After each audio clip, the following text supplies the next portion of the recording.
Your world, your challenges, your faith. When faith within engages the world without, there's power. It's living life from the inside out. Believing in Jesus, who he is, what he's done, what he's doing, is core to following God. But what if what we understand about God isn't actually consistent with Scripture? What if what we've based our belief on is really a little sketchy? We're going to talk about that today on Family Life's Inside Out, where we look at how God transforms his people from the inside out. I'm Martha Manikas Foster, and my guest today is Dr. Daniel DeWitt, Senior Fellow at Missouri Southwest Baptist University. There he leads the Center for Worldview and Culture. He's also quite an artist. His newest book is titled Sketchy Views. Welcome back, Daniel, to Inside Out. It is great to be back. Thanks, Martha. Mm-hmm.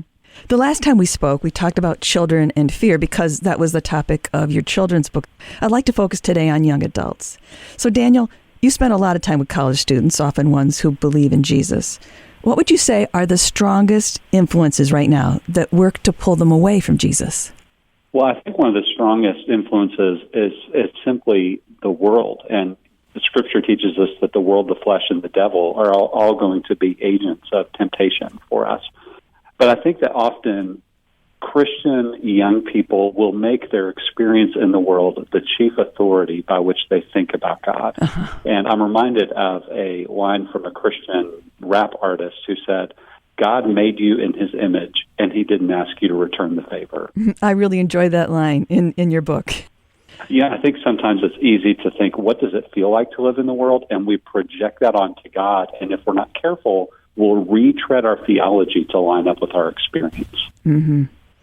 Now, Daniel, you point out that all of us have to work to see God objectively because we all do have a perspective. So in your experience, what lenses do some Christians see God through? Or maybe, to put it another way, what do we sometimes use to build the foundation that supports our understanding of God? You've kind of referenced that already. Mm-hmm. How can our choices on this decision contribute to sketchy views? You know, I think that when we have views of God that are really unexamined, that could lead to sketchy views, even if they're unexamined good views.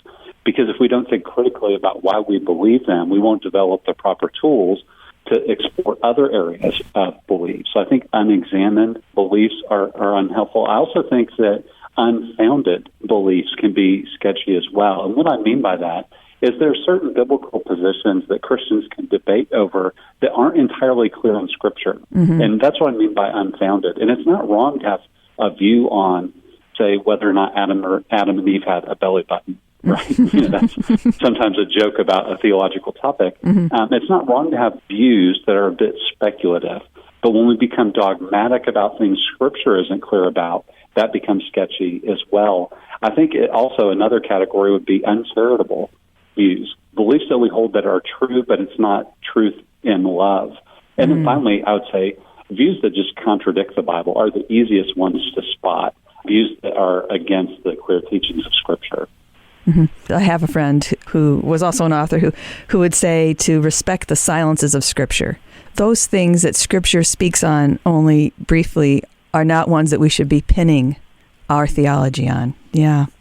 I love that. Yeah, I think it was John Stott who said something like, we should say what Scripture says, not more, not less, and for the same reasons that Scripture says it.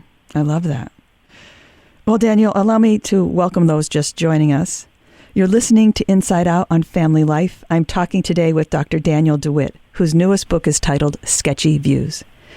Daniel, about young adults who begin to doubt the truth of their faith, or anyone any age who is doubting Jesus, who once believed, would you say they've always built their faith on something more variable than Scripture? Or is it possible, can it be true that over time, can we sometimes replace the foundation, maybe depending now more on what they think makes sense that God is like?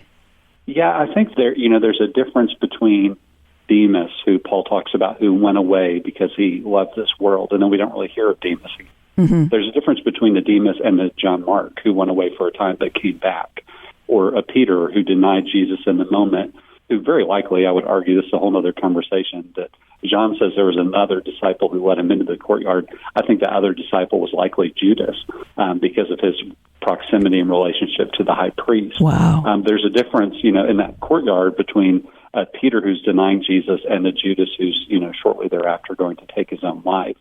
And so my point in those kind of juxtapositions would be to say a young person who's deeply doubting, time will tell, and our prayers need to be aimed at if they're deconstructing something that's unfounded, an unfounded faith or an unbiblical faith, that deconstruction can be helpful to the degree that the goal is, in the end, to construct something new and more reliable. In the same way that you might do a renovation project in your home, you may need to tear some things apart to begin rebuilding. And so my prayer would be for young people that they're working through these issues because we're willing. This is God's way of refining what they truly do believe. Mm-hmm. And if on the back end there's no belief at all, may the gospel be demonstrated as the power of God to save them. May they recognize they never truly had faith to begin with. Mm. So, Daniel, if we want to ground our faith in what's really true, if we want to properly understand God, you and I agree that we need to look to Scripture. But what do we do with the passages that trouble us or seem to conflict with what we know of God's mercy and patience and grace, His invitation for all of us to come as we are? I like to tell young people, I was just speaking at a camp near Washington, D.C. to several hundred young teenagers. And I said, what do you do when Scripture gives you a green light? And everybody said, you go. And what do you do when it gives you a red light? You stop. And then I'll say, what do you do when there's a yellow light? And half the crowd will say, you slow down. And the other half will say, you speed up. And so what I like to say is, when you're not entirely sure what to do about it, I think it was Rob Plummer who years ago, a seminary professor, gave a list of things to do with a difficult passage. And one of them is to get help from others to work through these things. And another thing would be, sometimes it's okay to set something aside for a season if it's really troubling you. So I'd say get help from someone else, be willing to set it aside if it's really troubling you, and come back to it maybe at a better time. And then also I would say, trust what you do know about God that you're certain of. So work from the simple things and the certain things and work from there out. As it relates to God's wrath and judgment in the Old Testament, we have to keep in mind that God is one. And so what we see in the New Testament, Jesus is meek and mild, but Jesus also has come so that we would see that we are condemned without him. And so to understand the oneness of God, I think, is a helpful doctrine, but then also don't do your theology alone. Nobody creates their theology in a vacuum. We stand on the shoulders of giants, women and men of faith who went before us, who stand beside us, those who are alive today. Use their help, lean into their help, and approach the Scripture as someone who trusts God, not as a skeptic. I would say that there are some teachers, however, who are encouraging some interpretations that are not directly linked to Scripture. So you can trust some people to help be your guides who are going to affirm what it is that you are questioning. Am I being too vague here? No, well, I think what you're getting at is absolutely right. We need to test everything with Scripture, and that means even the teachings of people we might really appreciate or enjoy. So I agree with that wholeheartedly. We always want to come back to Scripture as our ultimate authority, and the wonderful thing is there's a 2,000-year track record of faithful orthodoxy that's been expressed in some of the great creeds of the Christian church. And so not only do we look to Scripture first and foremost as our authority, but if somebody comes up with something new in terms of Christian doctrine, they're probably developing a sketchy view because the chief things we believe have been known and professed and passed down throughout the ages. Nicely said. Thank you. Thank you. Thank you so much, Daniel, for joining me here today to talk about this on Inside Out. It is my pleasure. Thank you so much.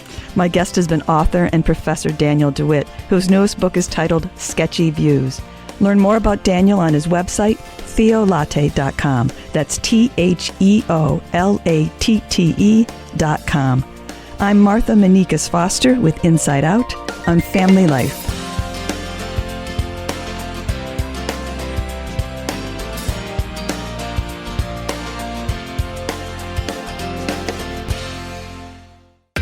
Thank you for plugging into this Family Life News podcast, streaming issues-driven, family-focused news.